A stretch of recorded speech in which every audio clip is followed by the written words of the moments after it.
Andriamanitra hoe engany Andriamanitra dia tsy tanteraka ilay izy dia hozy ianao misy marina avy Andriamanitra tadidio fa tsy ho tafara-dalana andreo raha tsy efa mifanaiky aza mieritreritra ianao fa handray voka-tsoa avy amin'Andriamanitra nefa ianao tsy manana relation izay koa mahadiso fanantenana antsika indraindray efa avaka ihany anefa tsy hitako izay vokany misy relation ve eo aminao sy Andriamanitra misy fitia mifamaly ve eo aminao sy Andriamanitra sa ve ianao ny tianao dia meo izay fotsiny fa inona mba ataonao an'Andriamanitra mangataka ianao nefa rehefa mba mangataka zavatra aminao ve Andriamanitra dia mba omenao ve rehefa mitalao ianao dia rehefa misy fotoana Andriamanitra mba maniraka anao mandeha ve ianao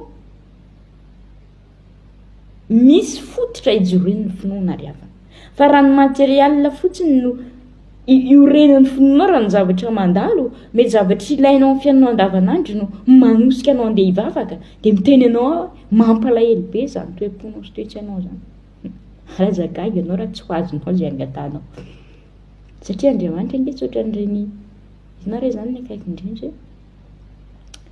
tsy ohatran'ireny tanareo ilay fangalana vola ireny atsofika anao ilay carte tapitapianao ilay numéro dia mivoaka avy any ilay vola dia azonao Andriamanitra anga ohatran'izany hoe distributeur ve sa inona fiandraisantsika an'Andriamanitra hoe tokotokotoko Jesosy ameo tokotokotoko Jesosy amila tsy izay mihitsy Andriamanitra tsy natao hoe misy fotoana misy fanontaniana izay napetraka tamin'izay tao anatina groupe anankiray hoe Andriamanitra ve ilay génie sa Aladin izany ianao ve ilay génie dia Andriamanitra ilay Aladin sa ianao ve ilay Aladin dia Andriamanitra ilay génie izany hoe ianao ve ilay mikasikasika foana an'ilay lampe dia miteny fais-moi ça dia fais-moi ceci dia fais-moi génie ianao ve mifandraisanao an'Andriamanitra meo ataovy ry fa inona mba ataonao an'Andriamanitra en retour Andriamanitra tsy mangataka zavatra sarotra amiko sy aminao tsy mangataka zavatra tsy vitako sy tsy vitanao ary Andriamanitra tsy manao aterikalao ohatrantsika olombelona meko iny fa rehefa avy eo alaiko na hoe raha tsy mifanaraka amin'ny sitrapoko ny zavatra ataonao dia avereny daholo izay nomeko anao rehetrarehetra tsika manana mentality azy fa Andriamanitra rehefa manome zavatra tsy ianao dia tadidio fa maharitra mandrakizay ary mitondra fiadanana fa inona ilay mimotivy azy ianao hanompo an'Andriamanitra indraindray mahagaga ny olona ny fomba fisainan'ny kristianina sy ny fomba fifandraisan'ny kristianina zavatra anankiray hoe ahoana koa izany hafahafa nefa ianao ilay efa manana fifandraisana amin'Andriamanitra mety tombaka amin'ny zavatra tsy misy mihitsy arehetraretinao hoe tena na ianao rehefa niteny hoe impossible nefa za te hiteny aminao hoe rien n'est impossible avec Dieu tout est possible tout ary zavatra rehetra koa dia izany hoe miankina amin'ny finoanao hatraiza ny finoanao rehefa mangataka zavatra amin'Andriamanitra hatraiza ny alalan'ny finoanao ary hatraiza ny zavatra takatry ny finoanao sy zavatra takatry ny sainao hoentinao manatona an'Andriamanitra satria raha tsy misy finoana tsy misy azahoana sitraka amin'Andriamanitra dia rehefa miresaka finoana nefa dia za tsy miresaka an'ilay finoana Jesosy matoky anao Jesosy izay mantsy avangaran'ny olona ny fahalalanao an'Andriamanitra sy ny fahatokinao an'Andriamanitra tsy mitovy ny fahalalanao an'Andriamanitra ohatra za fantatry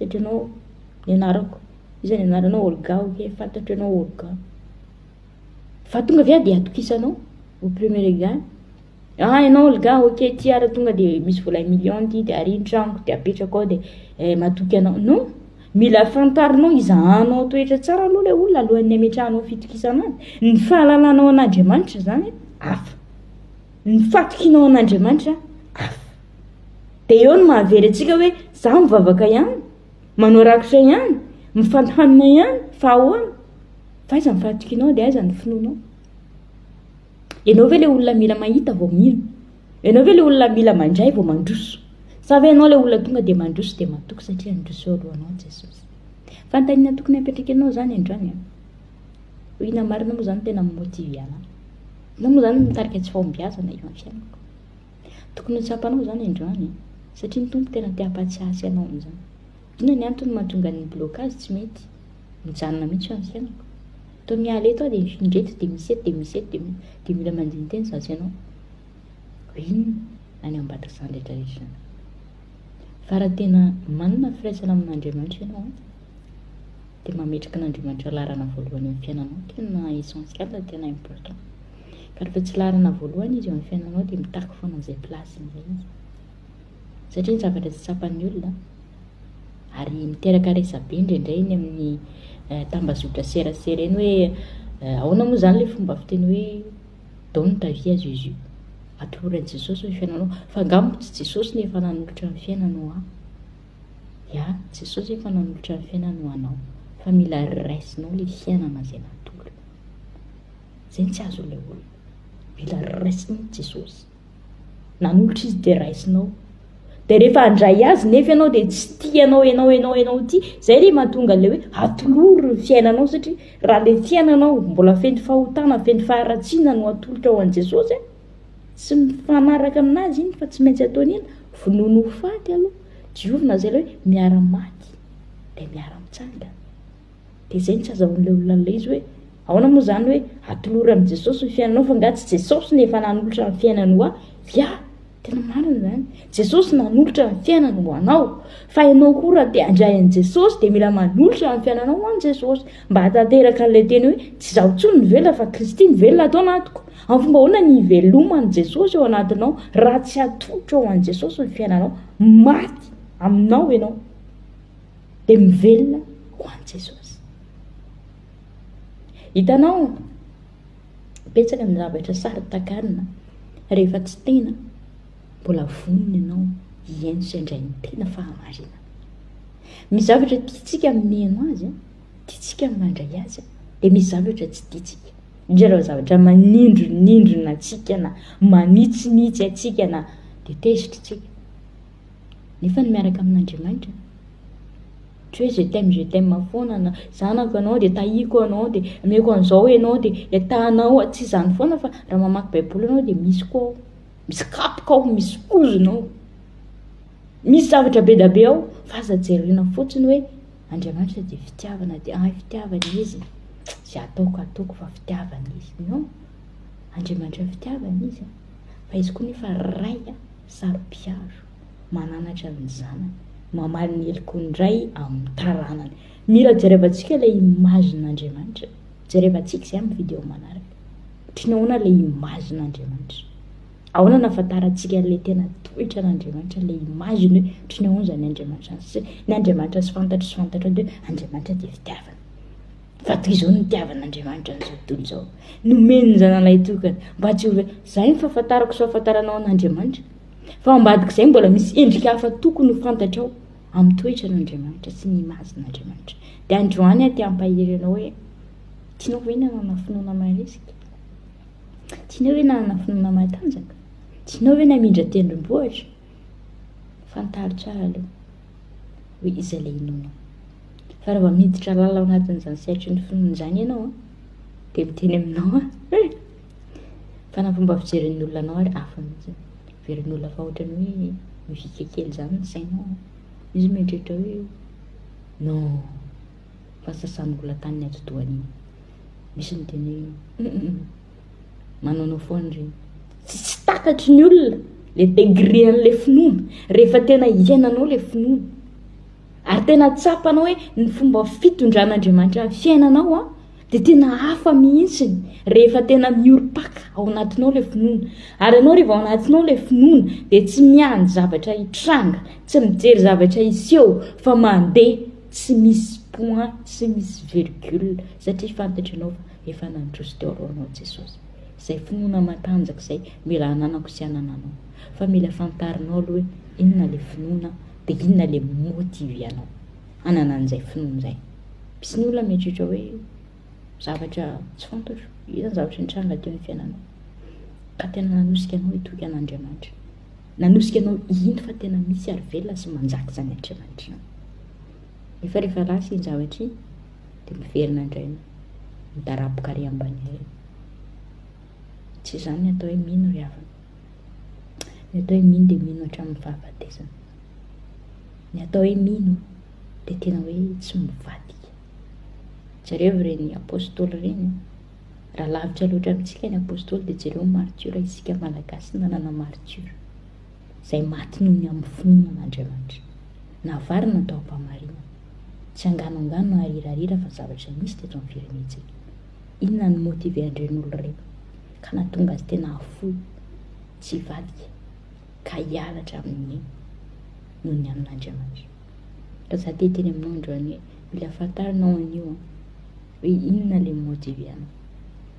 Ianao hoe mivavaka satria hoe namanao mivavaka. Ianao hoe mivavaka satria ianao manana havana, manana toerana ambonimbony ao am-piangonana.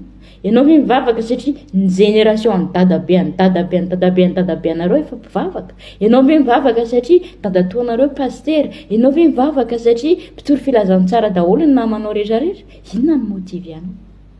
Te hanontany anao Tompo androany. Inona ny tena fototry ny finoana? Mivavaka ianao satria manino? Misy iry izay mivavaka satria minino? Nanantena. Ary ianao mivavaka ianao satria ianao sontsompo mamaly an'izay. Fa te hampatsiahanao ny Tompo androany hoe ampitomboy ny finoanao.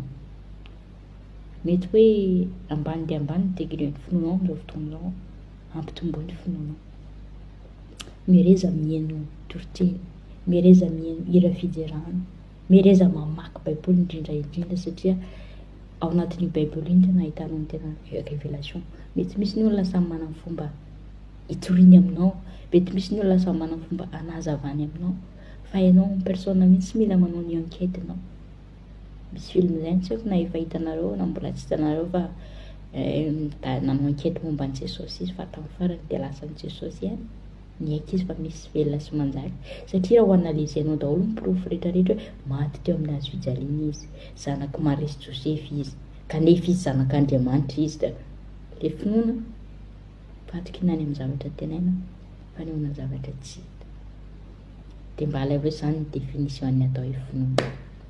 Raha miteny ianao hoe izaho minino, za tena manana finoana, dia tokony efa ao anatinao izay adrénaline izay hoe na misy na tsisy dia za minino, za atoky, za anatena satria fantatro fa velona ny mpanafitra asa tiany. Ny finoanao tokana ihany no afaka nampirofo aminao sy hampandresy anao amin'ny anty anao satria fantatro ianao fa velona ilay mpanafitra anao. Dia te hampahery anao fony Tompo androany hoe ampitomboy ny finoanao. Dia ho anao izay mbola tsy mino dia andramoka izaho fa tsara Jesosy. Tena mandrakizay efa mitrapo. Amin'ny fidiranao ihany mety hoe manahirakirana kely anao, mety hoe sarotrarotra aminao. Fa inofainao tafiditra ao dia mametoky anao. Fa ho hitanao izany fahasamihafana ny manompo an'Andriamanitra sy tsy manompo an'Andriamanitra. Ary tsy misy asa tsara indrindra ohatra ny asa mpanompoana. Satria tena assuré na ny vianao etỳ an-tany na ny vianao any an-danitra. Dia tia hampahery anao androany amin'io lalana lovanao io dia matoky ianao fa tsy misy azara amin'Andriamanitra. Tsy hoe malchance ianao na bonne chance fa lalana efa tena natokan'Andriamanitra mihitsy io. Dia matoky aza ampitomboy ny finoanao, atanjao ny finoanao fa hiasa amin'ny fomba mahagaga tsy takatry ny sainao Tompo. Izay mampahery anao indrindra amin'ny anaran'ny Tompo dia mirary ny sosiny tsara indrindra anapaka amin'ny tokantrano misy anao na aiza toerana misy anao mahereza matandra azadia tianao Jesosy. Dia tsika hiarahivana. Eny Jesosy Tomponay misaotra fa nampatsiahivina indray izay androany hoe ny finoana iny mahavonjy anay. Misaotra fa neny tokoa izay rehefa mizavatra mitrango amin'ny fiainanay dia ohatra mitady hoe lavolefony izany izahay, ohatra ny mieritreritra hoe ahoana ihany ary izy ity nefa ny fanahiana égale tsy finoana. Dia hifonanay aminao raha misy zavatra hoe mety hoe nampanahinay ka nahatonga anay mety hieritreritra hoe hiasa be anao sa tsy hiasa, nefa anao dia miteny foana hoe rehefa hiasa ianao dia tsy misy masakana ary manana ny fotoana ny zavatra rehetra. Dia ampitomboy ny finoanay Jesosy, ampahery izay mba tena hoe hitoetra amin'izany ary tsy lavolefona fa hijoratra amin'ny farany mandra-pahatonga ny fotoana izany ahoana ny voninahitra ao satria ianao eto manome toko fa hevitra hitondra fiadanana ao anay ny zavatra lolovanay fa tsy hitondra loza ao anay. Dia mahatoky izay Jesosy fa ianao nefa melo lalana rehefa mandamina zavatra rehetra. Dia voninahitra ho anao rery ihany nefa tsy amin'ny taloha indrindra sy ankehitriny ary mandrakizay saotra Jesosy mararo. Amen. Dia mirary soa anao sy ny amponanao mahereza tany Tompo indrindra. amin'ny manara-piandrena.